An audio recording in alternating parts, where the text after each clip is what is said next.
Welcome everyone to A Deeper Look. I am your host today, Dana, and I have a special guest, Mr. Damian Calvert.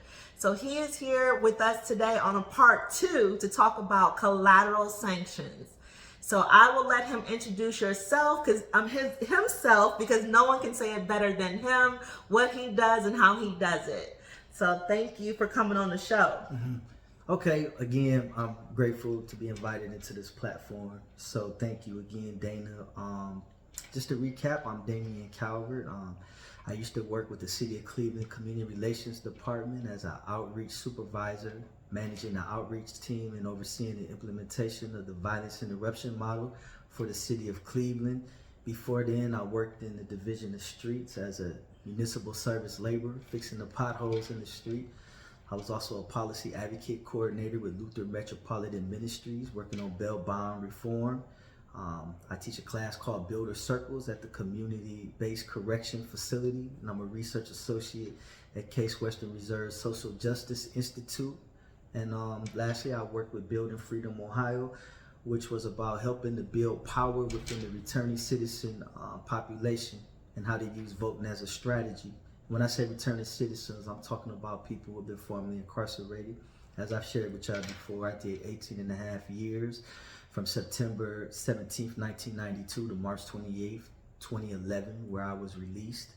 I've been home 11 years without incident, and since then I've had a grand opportunity to work in all those various capacities that I just shared with you. We discussed collateral sanctions, and in that, collateral sanctions are those set of laws and policies and procedures that are applied against people with felony backgrounds and people who have also been incarcerated.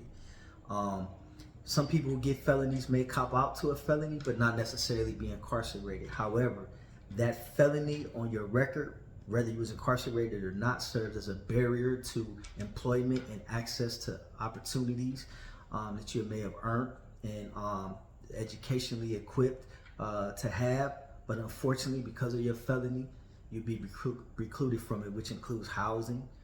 People with drug offenses and other offenses can't receive public housing or Section 8 housing.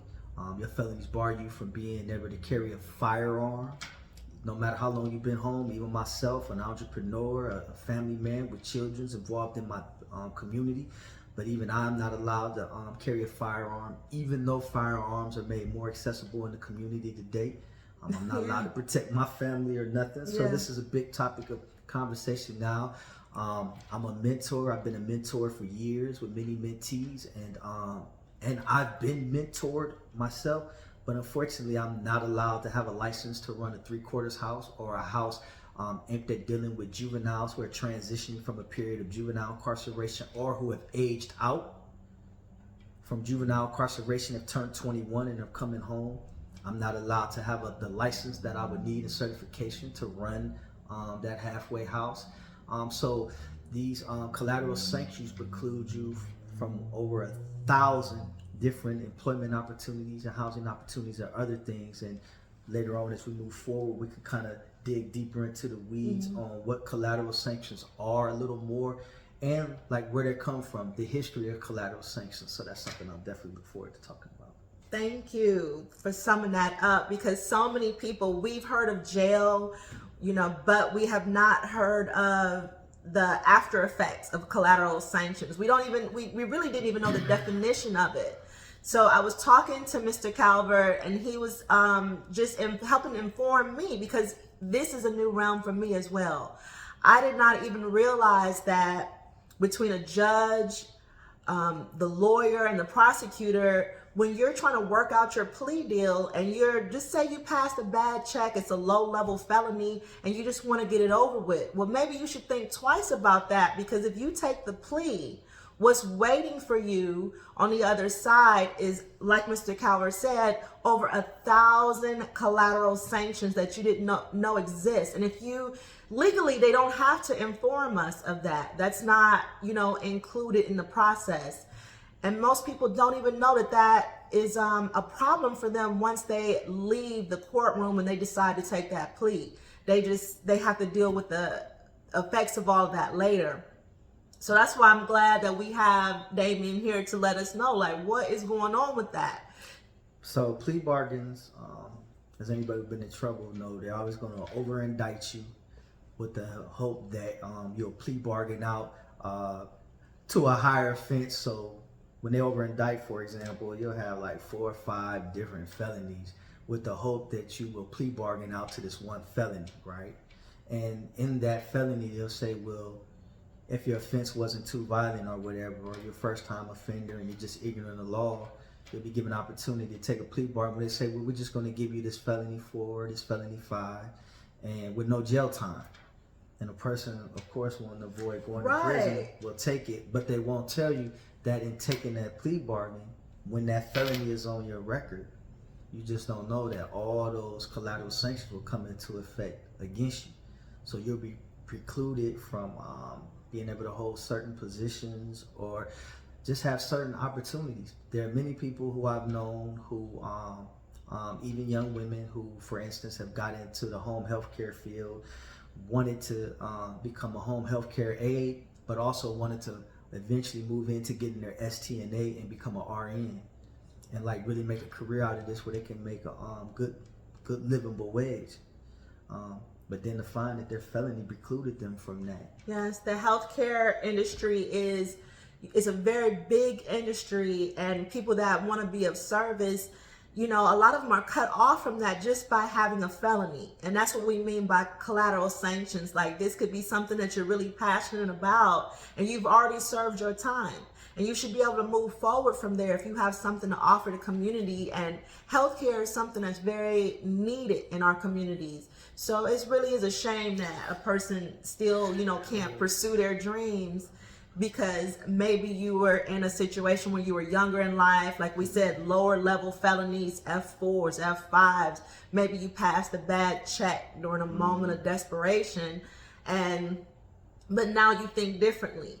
Well, this is still following you. These collateral sanctions are, you know, lifelong, still following you. Absolutely. And if I may add, not just a barrier to you getting employment in the healthcare field, even your ability to get life insurance is impacted.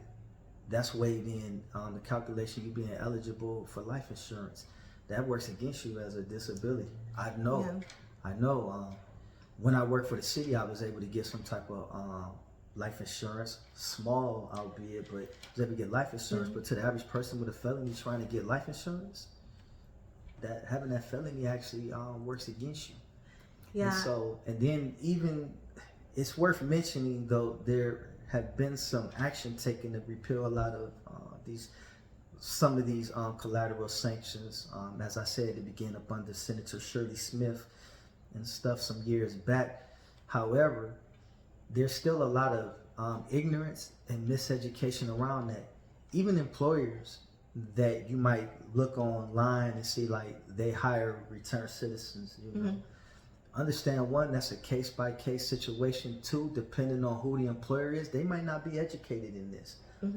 I had some folks who I was talking to this about was like, no, we don't discriminate no more. The equal employment opportunities don't allow, you know, people to discriminate no more. So the example you brought up, for example, if somebody had a forgery and they went to do some work at a school or whatever, their felony does not preclude them from being able to work from the school according to the EEOCs anymore, right? But the problem that we had is that employers wasn't educated on that. So there had to be a concerted effort to educate employers on that. Now that same person, of course they would be precluded from working in a bank. If you have forgery, you can't work in a bank or whatever, but that don't preclude you from other jobs. But the issue with that is that there hasn't been a concerted, focused education of the public and of employers around that. So a lot of employers are ignorant of that, just like they're ignorant of the incentives out there to hire returned citizens in terms of the $5,000 federal bonding that they would get for hiring a returned citizen, or the $5,000 work tax credit opportunity that they could take advantage of that serves as incentives for hiring returned citizens. However, there's just a lot of general ignorance around that also. And make no mistake, these are not small numbers. There are up to 70 to 100 million Americans that have criminal records, and they're affected by these collateral sanctions. So that means that's a lot of people. That's a lot of people. Some studies say between 1 and 3 people that you may meet may have a criminal record in their background. So that means they're open to some of these collateral sanctions.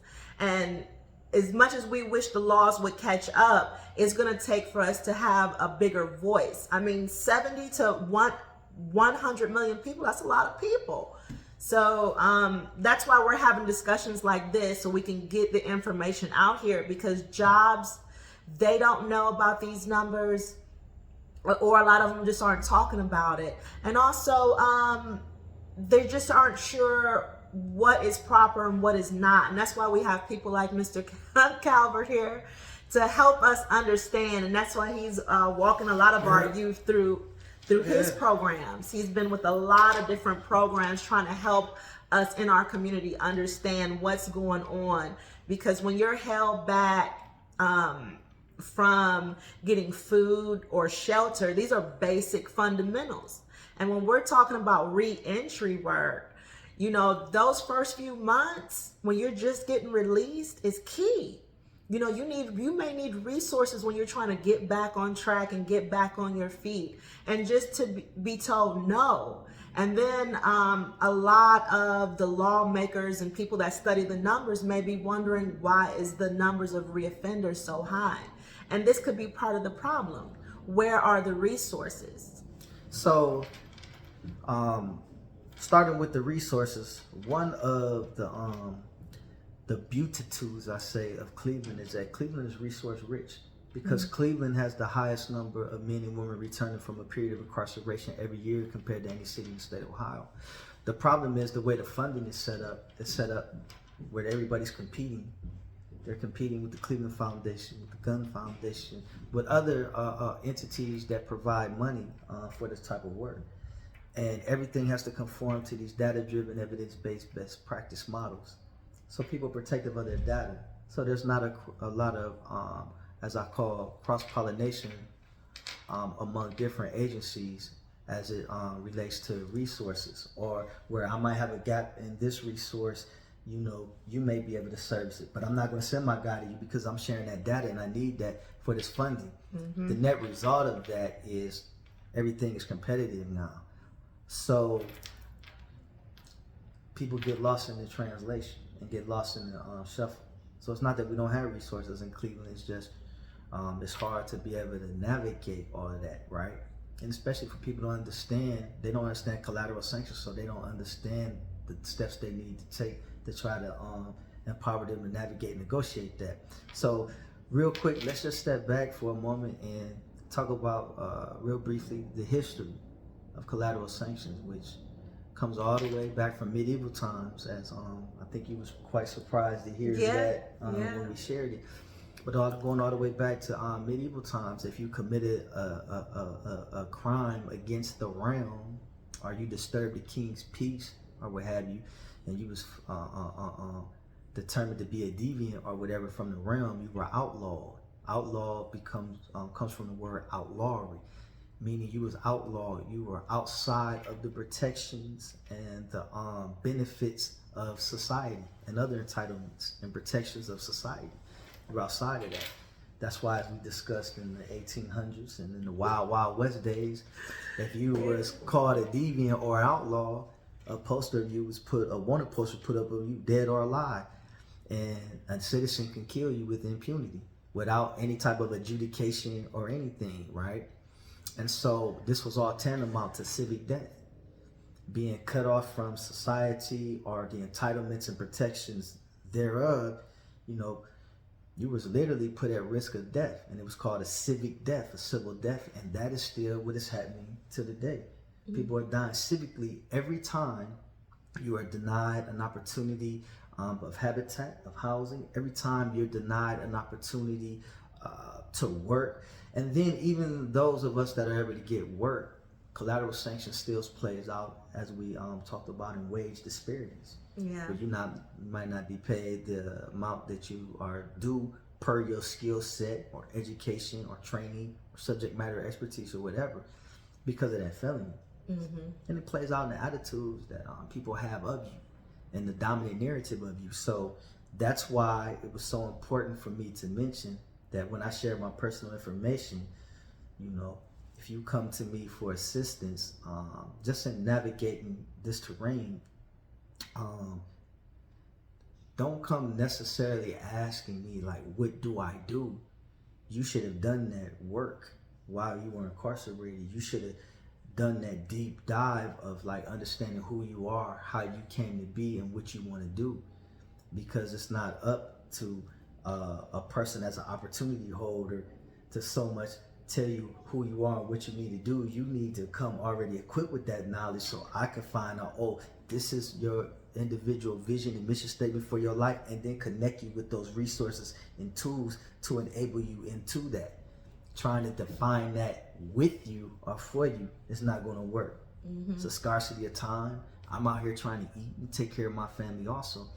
And that's the kind of attitude that we have to have in terms of that go-gettership, in terms of self-awareness, in terms of understanding your self-interest. That's super important, and that's why that was mentioned before. So for instance, when I mentioned Building Freedom Ohio, which is an organization that works with returned citizens and people with direct experience, and helping to educate them around their self-interest, educate them around the political landscape and how to build power in the form of capacity. Because in Ohio, we got 1 million people who have been impacted by felonies. Yes. So imagine them educated around collateral sanctions. Imagine them educated around local political issues and statewide political issues. Imagine them as a viable voting bloc. And imagine these numbers ready to move en masse when it comes time to vote for the people that speak to our interests as it relates to employment, as it relates to pulling back collateral sanctions and those things. Then the powers that be want to talk to us.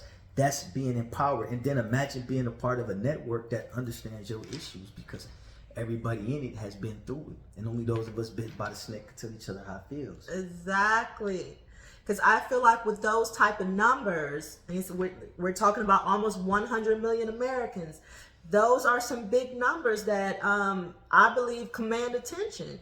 What politician would not want to hear what you need when you're saying, hey, we move as a unit? You know, this is what we need. This is what we want. And I just feel like resources, the right to take care of your family, the basic needs of your family should be on the top of anyone's list. So there isn't any reason why that shouldn't be at the forefront of. We just have to figure out our voting rights. And this is something that you have been working on as well, as far as voting, because that's a lot of people. We do have some states that still don't allow you to vote. There's a few. I hear that I've read that Florida is still leading the way for that, still holding people back if they have felonies. There's other states that also will not allow you to vote if you are still on parole or probation. So just imagine you've already served your time, but a condition of your sentence was, okay, now you're going to be on parole for 2 or 3 more years. So that means that you still can't vote for 2 or 3 more years. Or we have some people who can't get off probation until they pay off all their fines. So if it takes you 4 years to pay off your fines because of lack of resources, then you still don't have a say in your community. You still can't vote, which is, I just feel like that really holds a family back, a community back, and a person, it strangles their voice. It does. And there's a reason why Cleveland is a second chance city when they came out with the Second Chance Act, which allowed someone like me to have a city job, which opened up a pathway for me to work in City Hall for the years that I did. Again, remember, Cleveland is the biggest recipient of men and women returning every year from a period of incarceration, and we're not even counting juveniles. We're just talking adults here. We ain't even telling them about juveniles. Yeah. Well, in general, city government was more amenable toward hiring returned citizens by the sheer numbers of us. Mm-hmm. And there's been a lot of organizing already around returned citizens.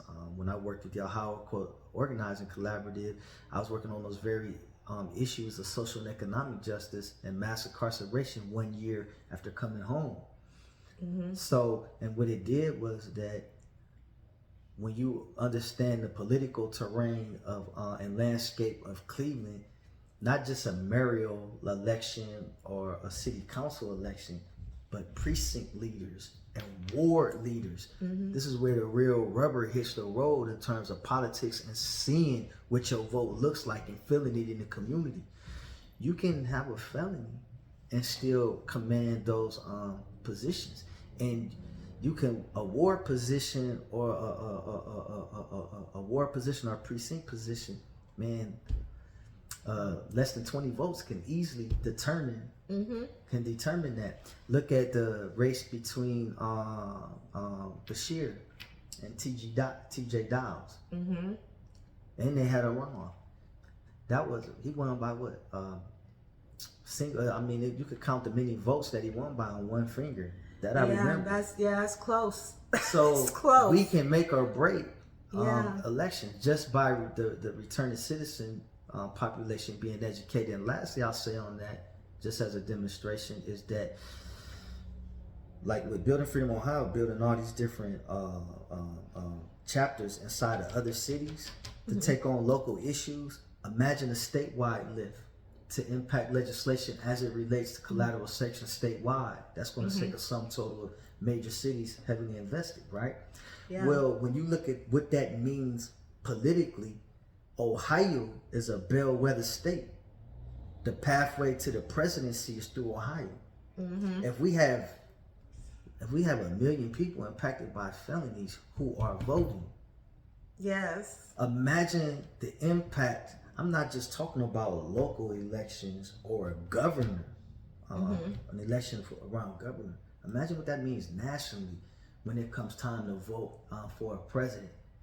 Yes, and most of these people, they're just trying to get through their day to day, and they're just not connecting the dots on how it strengthens numbers.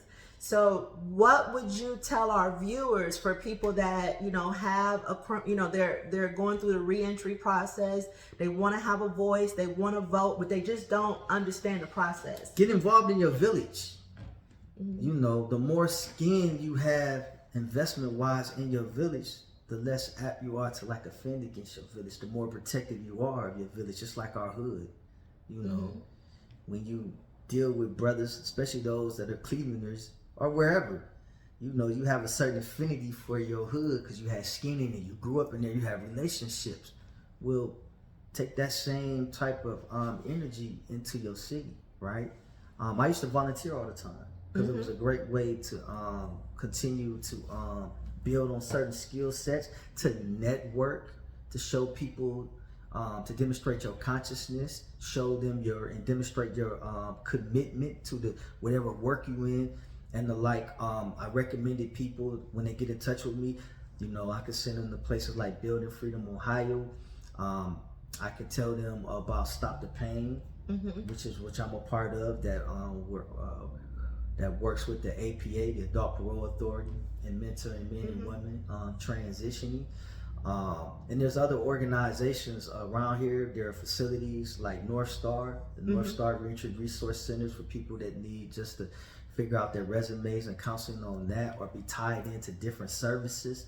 That's a one-stop center for that. The City Mission, and other contacts that I just have from my personal relationships, that once I get in conversation with somebody, we get to know each other, then once I see that they're serious, I can give them direct access to my own personal networks. And I'm just one person out here doing work. Man, there's many people doing a lot of great work, so. I like everything you just said there, because for one, just even volunteering to help you learn how to navigate your city, what's going on in your city, just the networking component by itself, when you're trying to figure out where do I go, how can I get resources, what's good for my family, what area is good for my family, and who is representing my best interest, Well, like you said, being involved is the easiest way that you can get all your questions answered and just be a part of the process. So, but it's important for me to mention to you, Dana, and to the public that for a man and woman early in their transition home, volunteering is like one of the best gifts you can give to your village and to yourself. To build these networks, to get involved, to learn as you stabilize into the community. For the men and women who've been out for some time, who like, what you mean volunteer? I need work now. You know, then this is where that conversations begin that I spoke about before, about having answered the question like, you know, who am I, right? But to the understand or to understand who you are, you must first understand how you came to be. Then when you understand how you came to be, you understand who you are. Now you can understand who you want to be and what you want to do. And then that is the optimal space to be in when you come to an opportunity holder or to come to somebody for some advice or connection to their resources to say that this is who I am. This is my vision and my mission statement for my life. This is what I want to do. And then that person knows how to better help you, because then you're being more intentional. But that will be based off of how you did your time, you know, how much investing you did in bidding, as opposed to getting to know who you are, how you came to be, and like what you want to do with your life. Those that interior journey, as I call it, that will really come into focus in those discussions when I say, well, how long did you do? Well, what did you do over the arc of that time? What you want to do now?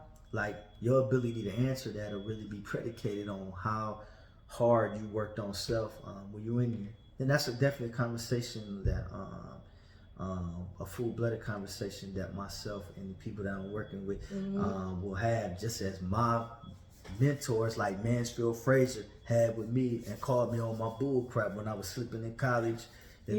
Somebody got when I got caught up in, you know, I was just fascinated by all the beautiful women that was in school and lost my way for a minute. He said, I don't invest in suckers. Okay. You know, he just called me to task and it hurt. And it was a strong rebuke. But I know it came from a place of love. And I got back, you know, and refocused. And we need that, you know, for each other. So, you know, I'm not going to fake and perpetrate with you. You know, I'm going to try to hear you out and try to help you as best I can. But you got to do the heavy lifting and helping yourself. And I will say, for those that are returning home, where he was talking about volunteering, that is really, really a really big gift. I can just vouch from experience that volunteering really did change my outlook on things, because at first you're thinking, well, I'm not getting paid to do this, but there's so much more value in volunteering. You get back way more than you give. So there is a whole lot of reasons on why you would volunteer. He just told us a whole list of of reasons why you should. So I would say, if you were just returning home and you're just trying to figure out how to, you know, get back into your community, where do I start? Start by volunteering. Work with children, work with the community. You will get back way more than you imagine. Absolutely. Plus, I've had this conversation in the program that I wrote and facilitate called Build a Circle, aside the community-based correction facility. It's a conversation about currency, right? You know, currency comes in different forms. And as Dana was talking about, you know, your volunteerism, that currency comes in the form of a deepening of a skill set you might have. In the volunteer, if you're being intentional on who you volunteer with, right? That jives to the work that you're passionate about, that you part of the niche that you like really want to get invested in. It comes in the form of relationships, and you know, your net worth are your networks. Yes. So that's a currency. Connections, relationships, those are currencies that can be leveraged into opportunities. So it's really about understanding too that people are opportunities, and the gift is in the connection, and you never know, one, where those connections will lead you, two, You know, if you get spiritual with it, you know, you understand that you're one person away from your season. You know, and so like the volunteer piece is big. And it's a positive environment. 9 times out of 10, it's good energy. You're around other people that that are all thinking the same. Giving in that moment, thinking of something bigger than themselves in that moment. So I just think continue. You're giving it to us. Well, no, it's volunteer is important, but also recognize that for those brothers and sisters that have very urgent situations, and you got families to balance, you got bills, the thought of volunteering is like what, so I also get that, and again that's why it's so important to have done some type of work with self. And the reason why I start with self is because early on in community relations, when I was going out to work with heartless felons and gang members, and I was asking them to put their pistol down or that pack down, I had to have a tangible opportunity for them to pick up. Otherwise, I had no credibility.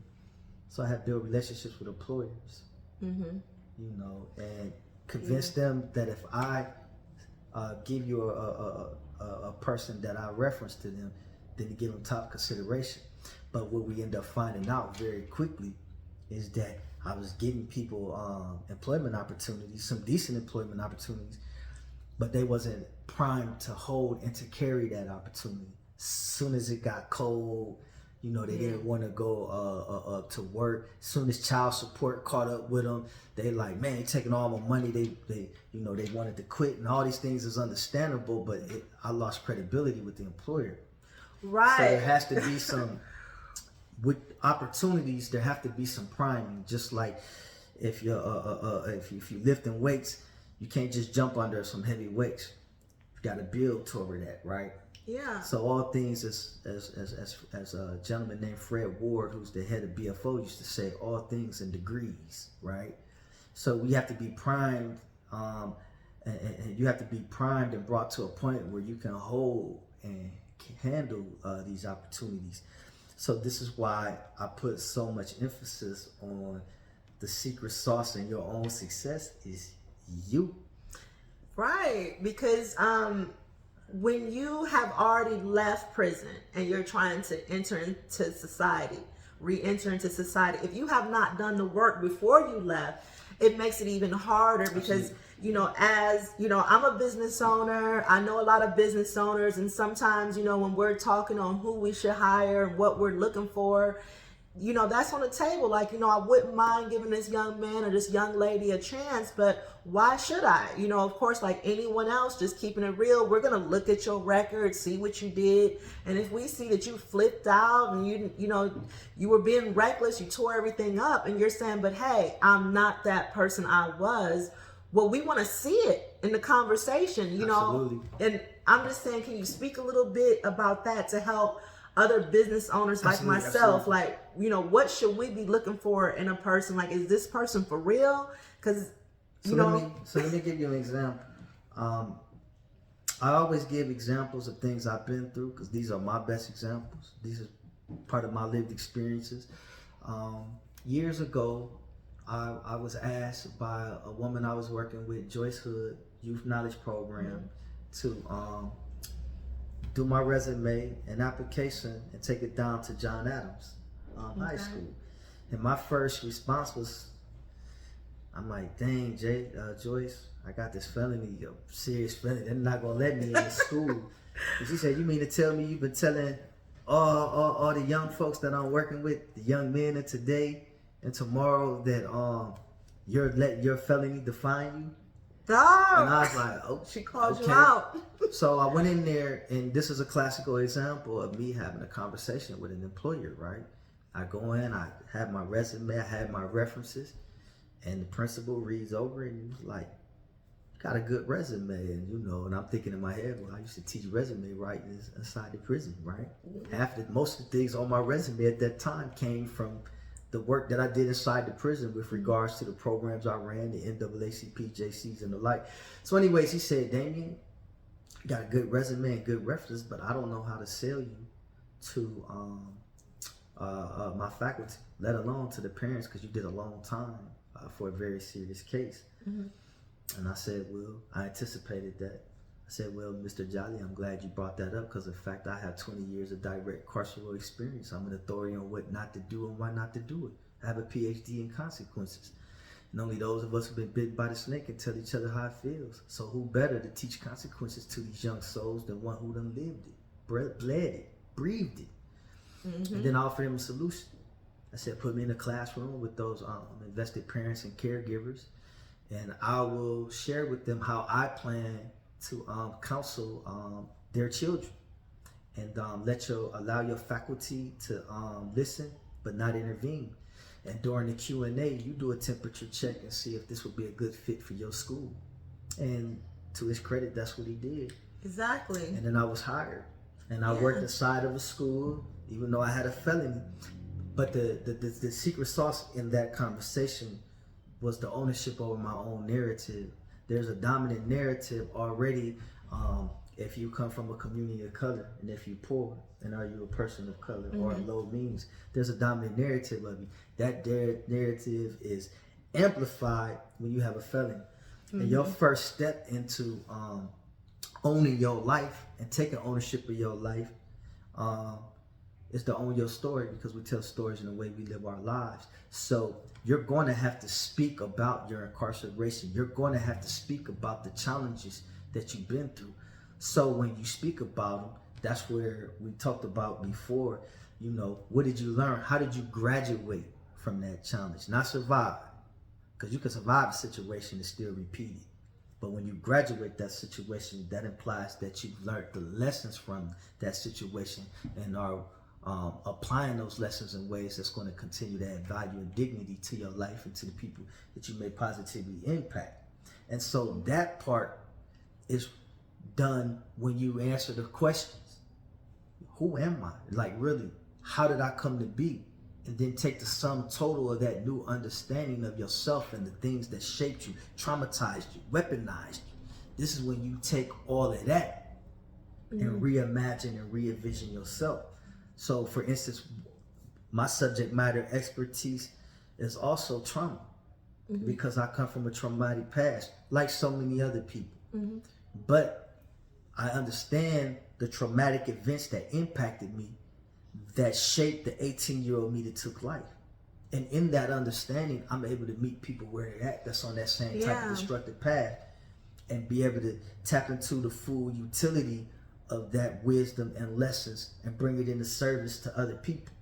Now, when working with the returning citizen population, it's about taking that walk backwards. It's about repacking and unpacking those lived experiences that you have, the challenges that you face, that you rose to the occasion to address, and then the lessons you learn from that, and figuring out where those lessons are most applicable at, where not only do you do God's work, but you can earn some coins in doing it. That's the full activation of a person. So then when we encounter collateral sanctions, which bars us from being a full human, a full citizen, with access therein, we begin to create our own opportunities based off our own subject matter expertise and understanding the niche and where these subject matter expertise are most applicable. Yeah. So I want to ask you this, like the young ones, these guys that they say between 18 and 24 is the numbers that the higher numbers where a person is most likely to offend is between 18 and 24. So these are young people. They haven't quite found their way yet. And when they're coming out, they're looking at social media. They're seeing all this fake persona, So basically what you're telling us is the real game is the truth. Be honest about who you are. Represent yourself properly. Don't listen to all this stuff that's on social media. Know how to define yourself, not by what you think society's standards of you should be. These are You know, it's hard to talk up the deep dive in these things with the limited amount of times to give that to give it that conversation time that it deserves. But these things don't happen in vacuum. Violence don't happen in vacuums. Social media and how it's shaping and influencing and impacting our youth comes from a vacuum of leadership amongst our own, fathers who've been, you know, because of mass incarceration and other factors, and this also is a push of other agendas. That's our play. That's why it's so important to be anchored in who you are. You know, that's why, you know, one of the things I loved about my time with BFO was there was also a strong conversation about one's ancestry, right? Because it's not just a matter of understanding like who you are in space and time right now, but lineage, which extends into another conversation about culture, like what culture you came out of, and being anchored in a deeper understanding of self, who you are, and connected to your ancestors. It fortifies you, and you're not easily pulled in to the fluff and the fantasy that's being pushed through social media, and makes you less easy to be influenced by the agendas that's being played out through that, you know. And so even when we have conversations about masculinity and even an attack on masculinity and things like that, these are other conversations for another time. But what that looks like in our in today's young men and young women that we're trying to reach, these are conversations that really have to be had. And building a community of care, we have to create these safe spaces where we could come in and have real dialogue and conversations and begin to address that. You know, so this is why, you know, with other organizations like the one I'm a part of, Stop the Pain, and other organizations like Building Freedom Ohio, which like so many of my closest people in my circle are a part of that movement. Yes. So you're gonna hear me lifting it up. So that's what I wanted to ask you, just you know, in conclusion, if there was anything that you would like to say to these young people out here, because a lot of them are very young, and you know, like you said, there's been trauma in homes. A lot of them are from single parent homes, and you know, they just need help in any form they can find it. What would you say to them right now? So to them, I would say contact me, right? Because to give you a generic, like, be positive, do this and do that, like, times are as such, it demands a deeper type, a different kind of intensity out here, and a different type of self-awareness, and a more blunt honesty and transparency between us, the people we're trying to help.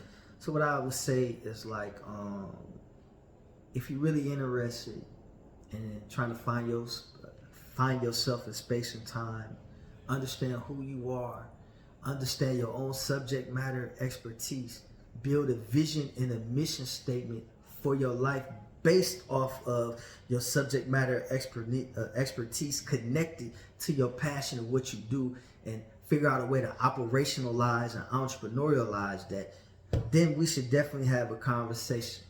Because at the very least, I could connect you to resources and people who have helped me answer those same type of questions, and get me on a path to just my own personal empowerment, which has helped me be a better servant, a better human being, a better father to my children, to be more responsible for my children, the whole gamut, you know. So, like, get at area code. Yes, please tell them how to find you. Area code 216-937-5719, Damian Calvert. And if you decide to reach out to me, please shoot me a text first, just saying, hey, I heard you on this podcast with Dana, and just so I know who you are, so I know to get back and understand context. and I will get back at you. And then from there, I will give you an email, so that we can keep this rolling professionally or whatever. But everything, when it comes to opportunities, in this game is who you know first, then what you know. Let me repeat that. In this game is who you know first, then what you know. And it's about building relationships and leveraging relationships with the understanding that first you must make yourself relationshipable. And so that's going to be a different conversation and different level of self-awareness, one which I will be happy to have with anybody interested, because even for me, being in relationship with people who have been touched by this experience is a way of building power for me personally and for us collectively. So I'm still part of this movement. So as my younger peers say, get at me. Thank you. So we will have Mr. Calvert back here again. We're going to invite him back to help more families. If anybody has any questions, please reach out to him. And of course, you guys all know that I'm a bail bond agency owner. If there's anyone that needs help in the state of Ohio, you can reach me at 216-410-8911 or find me on my website, danabond.com. And also, if there's any business owners out here that want to help these families, you want to give someone an opportunity, reach out to us. We can talk about maybe putting your information up for our viewers to be able to see it. Or if you're interested in sponsorship, please reach out to us, 216-410-8911. Thank you so much. Thank you for tuning in. Goodbye, everyone.